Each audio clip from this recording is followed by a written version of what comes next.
yigira inama zo kwiyegereza kwiherera agasenga. Akibyumva abaho bari arabahunga, aragenda ajya kwiherera arasenga. Mwene data nawe, hari igihe ushobora kuba uri mu kibazo kikugoye, hari igihe ushobora guhura n'ikintu kigeragezo gikomeye, kucyakirona byanze, yawiherera usenge, hari ibisubizo byinshi, yawiherera usenge, hari ibyiringiro byo gutabarwa, umutima wawe ukaruhuka. Isengesho rigira umumaro ku bintu byakugoye, isengesho rigira umumaro bigaba.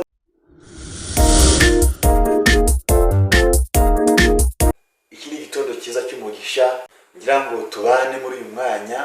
Imana yabyemeye ko tubana, Imana yacu ibaho umugisha. Ndabishimiye kandi icyo ngusabye no kugira ngo tubane. Ijambo ry'Imana riri mu byanditswe Matayo ibice 14, turaza guhera ku murongo wa 13 tuze gusoreza ku murongo wa 32. Mwene data udukurikiye rero, iyi ni televiziyo ya Mbinawe TV, aho dutambutse ubutumwa bwiza, buhumuriza, indirimbo se n'ibindi bitandukanye bijyanye n'ijambo ry'Imana. Shatse kudukurikira, wandika ya Mbinawe TV, ibintu byose ukabibona kandi bikugeraho neza. Muraba agaciro, murabanyamuryango, turabishimiye kandi Imana ibakomeze mu mirimo yanyu hose, Imana izibarinda. Mbere yo gutangira ndagira ngo mbabwire ngo ijambo ry'Imana rizanye intego ivuga ngo kwizera guhindura iyo tutatekerezaga ko byabaho. Kwizera kwacu kwahindura iyo tutatekerezaga ko byahinduka cyangwa se ko byabaho. Ibi ni inkuru ijyanye na Yesu mu rugendo yari afite cyangwa se ku mugambi yari afite hano ku isi. Hari byinshi yagiye akora, hari byinshi yagiye avugisha abantu mu buryo bw'imbaraga Imana yamuhaga, byinshi bigenda bitwigisha muri ubu buzima. Ndagira ngo twongere dufate umwanya tubisubiremo, wowe udukurikiye ubone ngo Imana irashaka iki kuri twebwe. Mbere yo gusoma ariko ndagira ngo tubanze dusenge Imana. Mbere ya byose no kwiragiza Imana. Nta kindi dukora tubanje kwiragiza Imana, nta kindi cyadushoboza usibye Mwuka uza akadushoboza akabana natwe. Njye ntabwo mfite icyo navuga ishobora gutuma unyumva, ariko Imana ibane nawe kandi igufashe mukawera gusure. Uwiteka mu Imana yacu, ndagushimye ndaguhimbaje, ubana natwe mu buzima bwa buri munsi. N'aka kanya hari abari kutwumva bari mu kazi mu mirimo yabo. Icyo nagusaba kugira ngo uhaze kwifuza kwabo, ubarindire mu buryo barimo, kandi nabo badukurikiye data ubahe ibyiringiro byo kumvira ijambo, kugira ngo aka kanya uwo rigezeho rimugirire umumaro, haba ari n'abari nje, ahubwo izina ryawe rihabwe icyubahiro.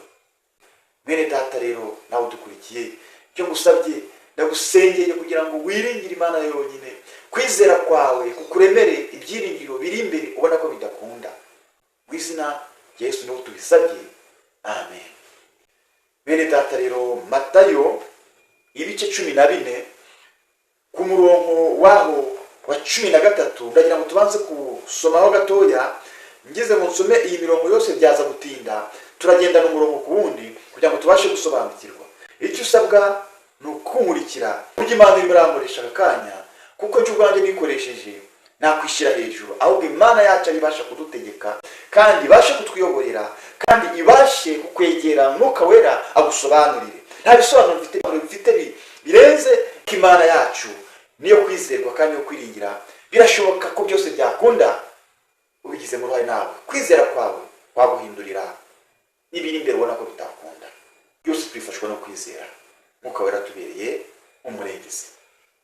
Turasoma muri Matayo ibice 14:13. Duhereye ku murongo wa 13 mu amagambo aravuga ngo Yesu ahaza abantu 5,000. Ngo Yesu abyumvise arahava ajya aho abantu bataba, ajya kwiherera. Kugira ngo mubyumve neza, ahangaha Yesu ibyo yumvise nibyo cyatse kugira ngo asobanurire, kugira ngo tujyane neza muri iri jambo. Ni ukuvuga ngo yari yumvise amakuru ya Yohana, uburyo yari yarafunzwe na Herodi akajyanwa mu nzu y'imbohe. Ageze mu nzu y'imbohe binyujijwe kuri Herodiya, wari wangaga Yohana, binyujijwe kuri Herodiya, kuko Yohana yavugaga iby'agakiza k'Imana bakamugendaho, baraje baramufunga. Herodiya abigizemo uruhare arafungwa. Herodi nawe arabyumva, uyu Yohana aza gufungwa, aba mu nzu y'imbohe, kuko yaragize umuhate wo gushaka kugira ngo amwice. Ubwo bitangaza cyangwa ijambo ryiza yavugaga avugira Imana, ariko aza gutinya ko abantu bamwumvaga ari benshi, amujyana mu nzu y'imbohe. Ntibishize kera umunsi w'isabukuru ya Herodi ugeze, ngo mu gihe bari mu birori bishimye, kwishimira bya birori, umukobwa wa Herode abyinira muri uyu munsi cyangwa se muri iki kirori bari barimo mu isabukuru ya Herode, abyinira imbere y'abararitswe gutaha iki kirori cy'isabukuru ya Herode. Wakora ku mutima wa Herode ngo aramushimisha birenze, bituma Yohana agira amarangamutima yo kumusezeranya ko yamusaba icyo yifuza, ko yamusaba icyo ashaka imbere y'imbaga nyamwinshi yarari aho ngaho mu byishimo bari bafite ku isabukuru ya Herode. Uwo mukobwa yari amaze kurushwa na nyina, aramubwira ati icyo gusabye mwami, igihanga cya Yohana Umubatiza ku mbehe. Mwibuke ko ibi byakozwe n'umugore wa Herodiya ashutse uriya mwana. Herode yari yarabuze uburyo yakwica Yohani kuko yabonaga bamwemera, kuko yabonaga ari umuhanuzi abantu bose bemera, abona ko byasakuza. Ariko muka Herodiya aza gushuka uyu mwana ku buryo byahise bibera mu mugaragaro. Herode abura uko abigenza kuko abisabwe n'umwana we, kandi ari we wigize muri aravuga ati ubwo nshimishije mwana wanjye, gira icyo usabira imbere y'aba bantu, icyo wasaba ndakiguha. Umwana aza gushukwa na muka Herodiya ngo amusabe igihanga cya Yohana. Umwami acyumva ayo magambo umwana asabye, acyumva ibintu bikomeye asabye Herode imbere y'abantu, Herode abura uko abigenza kuko nta kundi byari bugende, ntabwo agomba kwisuguruza nk'umwami. Ngo ariko babyumvise ngo arababara cyane, Herode arababara cyane, garabimwemerera imbere y'abo basangiraga kuko nta kundi yari bubigenze, kubera indahiro yararahiriye imbere y'abo basangiriraga. Atuma bari bari aho ngaho bari babishinzwe bati bagende mu nzu y'imbohe bazana icyo gihanga cya Yohana bakizane kumbe, nk'uko uyu mukobwa wa Herode yari abivuze, abivuga imbere y'imbaga y'abantu bari bitabiriye mu isabukuru rya Herode. Barakizana bagishyira ku mbehe, bagishyira umukobwa wa Herode. Yohana nguko urupfu rwe rwagenze. Nyuma yaho baje kugira ute, baje gushingura. Ariko bigiye kutwinjiza muri murongo twadutangiriyeho ngo Yesu ahaza abantu 5,000. Murongo wa 13 ariko tugiye mu kanya ngo Yesu ngo abyumvise. Hari abantu baje guha Yesu aya makuru, abigishwa be baraza bajyana umurambo wa Yohana bawukuye aho mu Yesu barabamuga ajya gusenga. Dukomeje ku murongo hepfo gatoya, ngo abantu bose babyumvise ko Yesu yamenye iyo nkuru, bamenye naho yerekeye, ngo bava mu midugudu barerekera baramukurikira. Ku murongo wa 14 baravuze ngo omotseho gatoya ngabona abantu benshi babonye arabababarira, kubw'amasengesho arabababarira. Bigata nawe usenze imbabazi ziraza, iyo usenze umutima uraruhuka, iyo usenze ugira ibyiringiro byo gukomeza urugendo rwawe urimo, wabonaga ko bidashobora gushoboka ko warukomeza. Yesu arabababarira. Nawe Yesu yiteguye kukubabarira mu gihe wemeye kumukurikira. Umunsi ukuze bikomeje hepfo gato, abigishwa batangira kwivugisha uko bamaranye umwanya munini. Yesu yarababariye, abakiriza abarwayi kubw'amasengesho, imbaraga zirakomeza zirakora, abana nabo umwanya bakuhakorwa ibitangaza. Noneho ngabigishwa be baza kwegera Yesu baramubwira ati Yesu, aha hantu ni mu bisambu, ntabwo abantu bafite aho barara, ndabona umunsi ushize turagira ngo usezerere abantu batahe baje kurya, dore n'inzara bishe. Yesu arababwira ati umunsi ukuze, ngabigishwa be baramwegera bati ahangaha ntihagira ahantu, none umunsi urakuze, sezerera abantu bajye mu birori bihahire ibyo kurya.